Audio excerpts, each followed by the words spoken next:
எல்லாருக்கும் வணக்கம். வீரதீர சூரன் இன்றைக்கி ஈவினிங் ஷோவிலேருந்து திரையரங்களில் வெளியாகுது.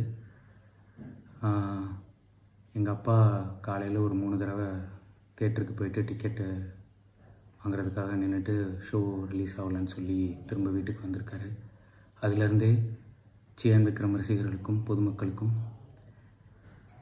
எவ்வளோ இன்னல்களை இது உண்டாக்கியிருக்கோன்னு என்னால் புரிஞ்சிக்க முடியுது.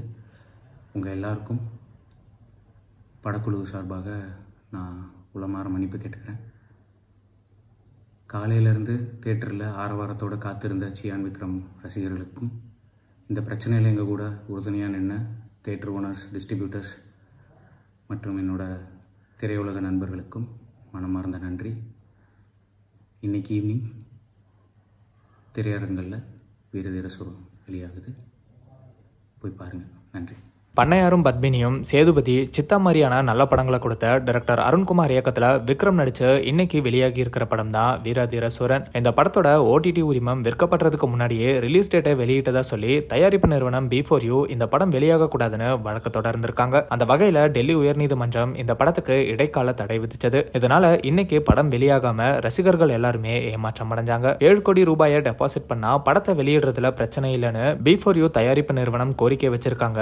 இதனால நடிகர் விக்ரம் தற்காலிகமா தன்னோட சம்பளத்தை விட்டு கொடுத்திருக்காரு. இதனால இப்ப வீரதீர சூரன் படம் இன்னைக்கு ஈவினிங் வெளியாகி இருக்கு. படம் வெளியாகாத மன உளைச்சல்ல ரசிகர்கள் பலரும் ப்ரொடக்ஷன் ஹவுஸை கண்டபடி திட்டிட்டு வந்தாங்க. இந்த தவறுக்கு மன்னிப்பு கேட்கிற விதமா டைரக்டர் அருண்குமார் இந்த வீடியோவை வெளியிட்டிருக்காரு. பலருமே இப்போ உங்களுக்காகவே இந்த படம் பெரிய வெற்றி அடையணும்னு அவருக்கு ஆறுதலையும் சொல்லிட்டு வராங்க. விக்ரமோட இணைஞ்சு துஷாரா விஜயன், SJ சூர்யா, சூரஜ், பிருத்விராஜ், சித்திக்னு இப்படி பலருமே நடிச்சிருக்கிற இந்த படம் மக்கள் மத்தியில பெரிய எதிர்பார்ப்பை ஏற்படுத்தி இருக்குன்னு தான் சொல்லணும். பலரும் இந்த படம் எப்படியாவது விக்ரம் சாருக்கு ஒரு கம்பேக் மூவியா இருக்கணும்னு ரிசல்ட்டுக்காக வெயிட் பண்ணிட்டு இருக்காங்க. சோ இந்த படம் விக்ரம் சாருக்கு கம்பேக் மூவியா இருக்க போகுதா அப்படிங்கறதையெல்லாம் வெயிட் பண்ணி பார்க்கலாம்.